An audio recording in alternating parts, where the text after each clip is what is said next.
ये वीडियो मैंने बनाई है आजकल की यूथ के लिए, उन नौजवानों के लिए जो अपने काम में महारत रखते हैं।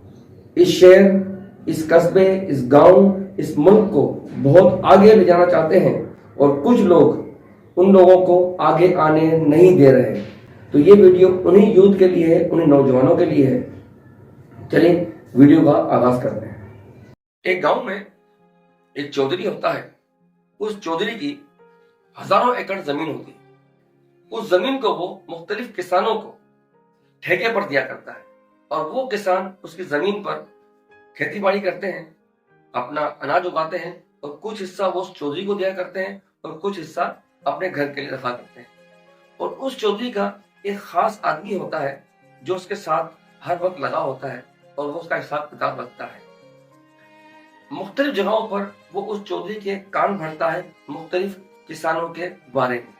अब क्योंकि चौधरी एक अच्छा और एक नेकदिल इंसान होता है तो वो उसकी बातों को कई दफा अनसुनी कर देता है, लेकिन बार बार जब एक बात बोली जाए तो वो चीज उस बंदे के दिमाग पर बैठ जाती है। जिस तरह से आपको पता होगा कि हर बड़े इंसान के साथ कोई ना कोई चमचे लगे हुए होते हैं। कि जो बड़े लोग होते हैं ना, पैसे वाले अमीर लोग होते हैं, जहां तक मेरा मवाजना है, ये जालिम नहीं होते। ये अच्छे और इनके दिल में एक अच्छाई होती है लोगों के लिए। जो उनके साथ उनके चमचे या जो उनके पर्सनल लोग होते हैं वो उनको भड़काते हैं और वो जो अमीर तरीन लोग होते हैं, पैसे वाले लोग होते हैं, वो उनकी बातों में आ जाते हैं क्योंकि उन्होंने उनकी बात भी रखनी पड़ती है। और यही कुछ इस कहानी के अंदर है। वो जो उसका खास आदमी होता है चौधरी का, वो एक किसान से उसकी नहीं बनती है। वो उस किसान के बारे में चौधरी को भड़काता है और कहता है कि जो किसान है ये आपको पैसे भी नहीं दे रहा, हमारा बहुत ज्यादा ये कर्जदार हो चुका। तो चौधरी कहता है कि यार गरीब आदमी है, कोई मसला नहीं है, आज नहीं तो कल दे देगा। जिस पर वो किसान उस चौधरी से कहता है कि आप नहीं पता, आपको ये किसान टाइप के लोग बहुत चालाक होते हैं, आपके सामने आके रोना पीटना करते हैं और आप रहम में उनको कुछ भी नहीं बोलते। इस आदमी से आप मुझे क्या करना चाहिए? वो कहता है कि इस किसान के पास इसका एक बेटा है जो बहुत ज्यादा अक्लमंद और बहुत जीनियस है। अगर वो लड़का आपके पास आ जाए तो आपके तमाम अकाउंट, आपके खाते संभाल लेगा और बहुत पढ़ा लिखा है और बहुत दिमागी लिहाज से बहुत जीनियस है। आप उस किसान से कहो कि हम अपना सारा कर्जा तुझे माफ कर देंगे, इसके बदले में तू अपना बेटा हमें दे दे। अब उस किसान के पास उसका अकलौता बेटा होता है। अब वो जो चौधरी का खास आदमी होता है वो उस किसान से उसके जवान बेटे को उससे महरूम करना चाहता है, अपनी किसी भी छोटी मोटी रंजिश की वजह से। अब चौधरी जो होता है वो उसकी बातों में आ जाता है। वो उसे बुलाता है किसान को और उससे कहता है कि भाई आप पर हमारा बहुत ज्यादा कर्जा हो गया है, लिहाजा हमारा कर्जा वापस करें। अगर तुम कर्जा वापस करने के लायक नहीं हो तो अपना बेटा हमें दे दो और हम तुम्हें सारा कर्जा तुम्हारा माफ कर देंगे और तुम्हें कुछ एकड़ जमीन भी दे देंगे जिससे तुम अपनी बीवी का और अपना जिंदगी भर का पेट पालते रहना। लेकिन तुम्हारा बेटा हमारे पास आ जाएगा, वो हमारी मिल्कियत हो जाएगा, हम तुम्हारा सारा कर्जा माफ कर देंगे। ये सुनकर किसान को बहुत दुख होता है। वो कहता है कि मैं अपने बेटे अपनी बीवी से मशवरा करूँ। चौधरी कहता है उससे आप मशवरा करो। वो घर जाता है, अपने बेटे से और अपनी बीवी से मशवरा करता है कि चौधरी साहब ने मुझे एक ही ऑप्शन दिया है और इस ऑप्शन के अंदर हमें उसके पूरा उतरना है। तो उसका बेटा जो सोचता है वो कहता है कि बाबा, चौधरी साहब तो पूरी जो उनके किसान है उन सबको दो ऑप्शन देते हैं कि भाई दो ऑप्शन आपके पास है, जो आसान ऑप्शन लगे वो आप उठा लो, तो इस तरीके से मेरा कर्जा मुझे माफ करते रहो। वो तो बहुत नेक और शरीफ इंसान है। तो उसका बाप कहता है कि नहीं बेटा, चौधरी साहब ने बड़ी सख्ती से मुझसे बात की है। वो कहता है ठीक है बाबा, हम कल जाएंगे चौधरी साहब के पास, उनसे बात करेंगे।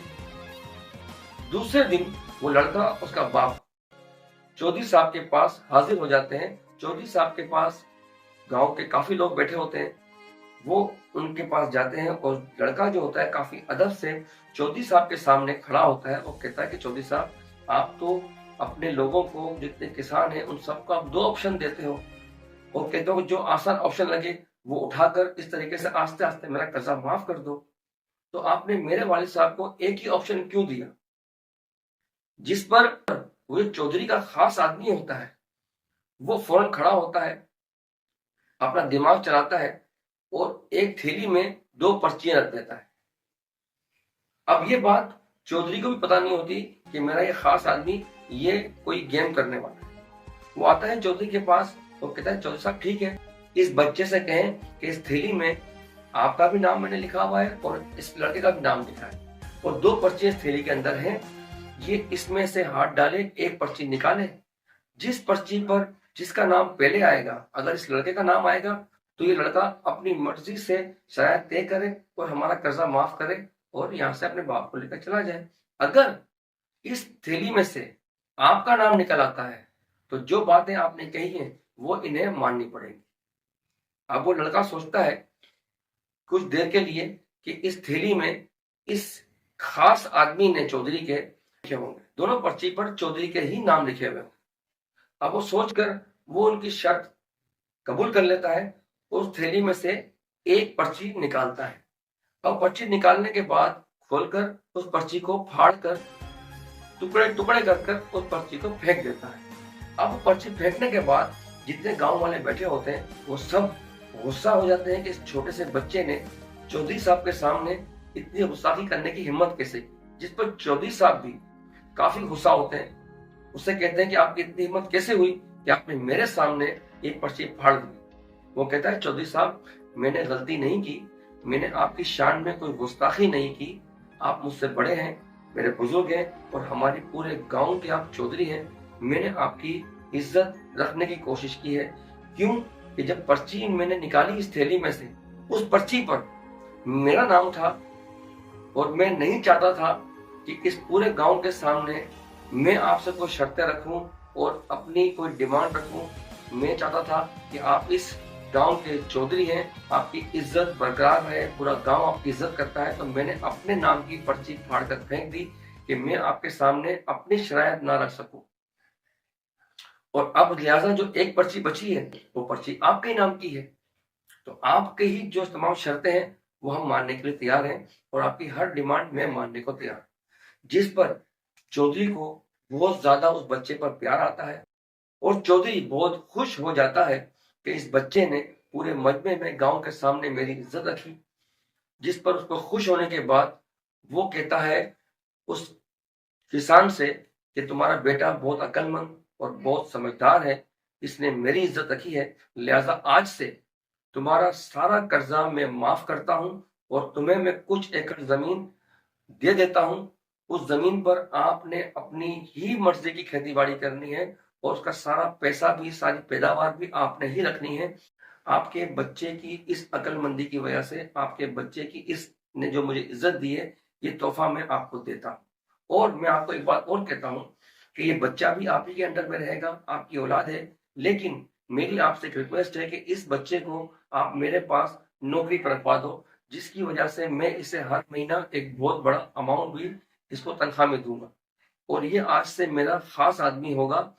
मेरे बाद जो फैसले करेगा वो आपका बच्चा करेगा।